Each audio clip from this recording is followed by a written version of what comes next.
Okay, today we are going to start with the first chapter of geography for grade 9, that is India, size and location. In this chapter, we will be focusing on the geographical size and actual location in the world of India and how does it is impacting us. Yeah, so we will start from the beginning here.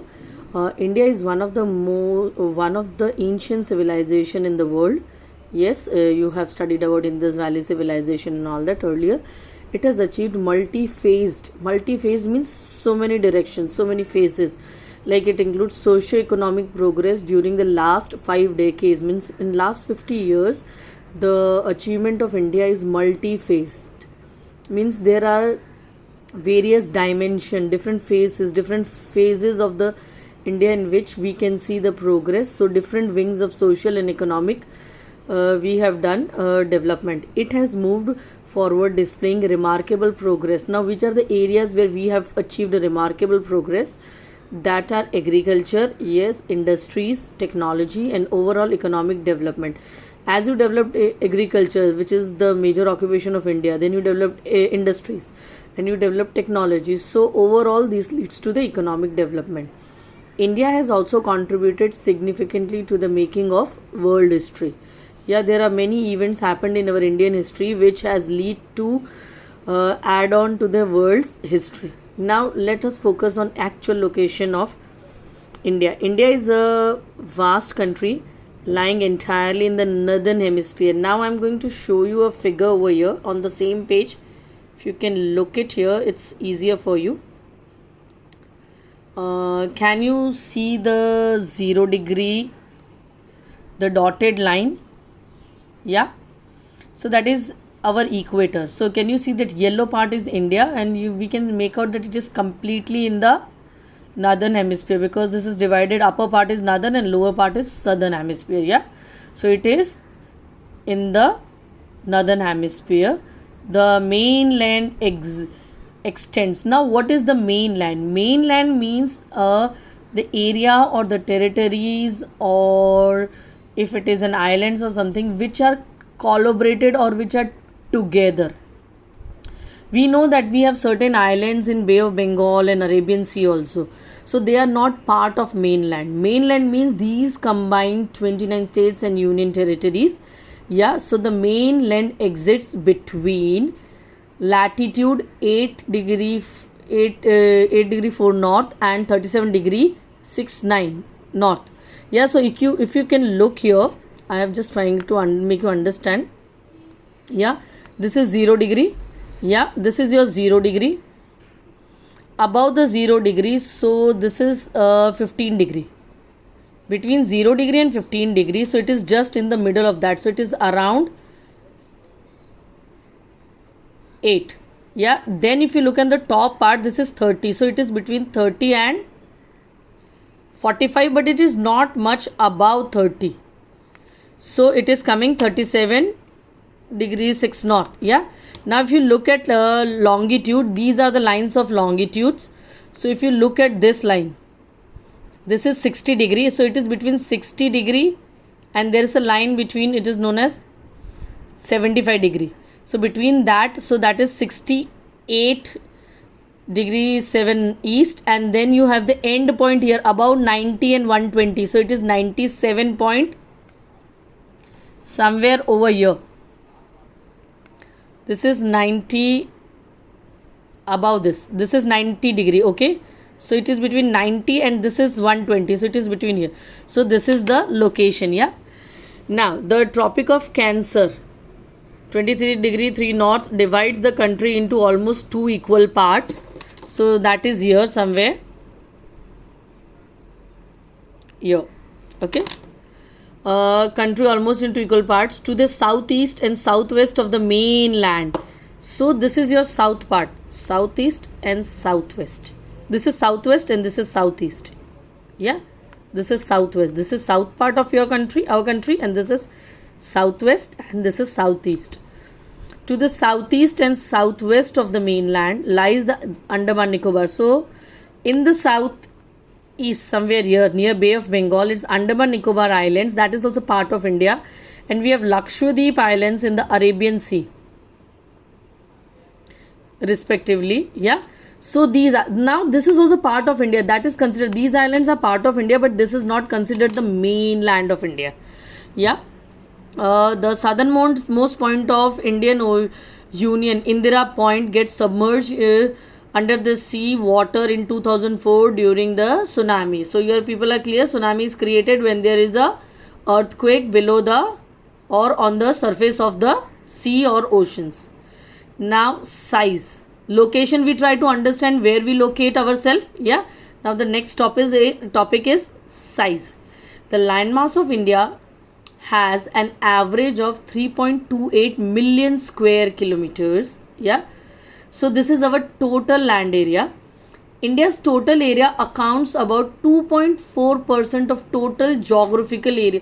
So we are accounting only 2.4% of the total area of the world. From the figure 1.2, it is clear that India is in the 7th largest country of the world. See, it's on this, your page number, this only, your page below, you can see this graph. Yeah, this is like area in square kilometers. So Russia is on the top area wise. Then we have Canada, then we have USA, China. There's a very little difference between USA and China. Then we have Brazil, then we have Australia, and then we have India. So India ranks 7th. Its contribution to the world is 3.28% only. Okay, so this is, so we rank 7th in that. Now what's our other things added to the size we need to know?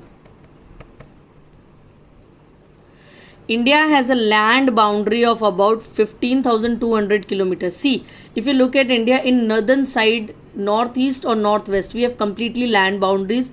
When you come to southeast and southwest, we have coastal lines. So here it is given, India has a land boundary. So please children, make sure there's a difference between land boundary and mainland including islands. Okay, so if it is a land boundary, so that is 15,200 kilometers, and the total length of the coastal line. So the total length of the coastal line, including Andaman Nicobar, Lakshadweep, is 7,516.6 kilometer. India is bounded means bordered by many young-fold mountains in the northwest, north and northeast. That is our northern part, the Himalayan mountain range and Everest.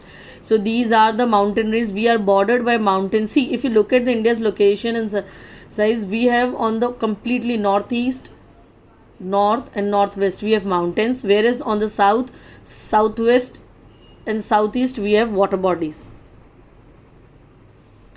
So south of about 22 degree north latitude, it begins to taper and extend towards the Indian Ocean, dividing it into two seas, Arabian Sea on the west and Bay of Bengal on the east. In the map, when you go to the south, we have two sections. We have water bodies, but again, if you can see, the land is little bit, the height of the land is getting lower, and it is divided in the ocean into two parts. Now it's time to look at the figure that is on the next page. I'll be showing you that figure and explaining you accordingly. The whole page is here for you.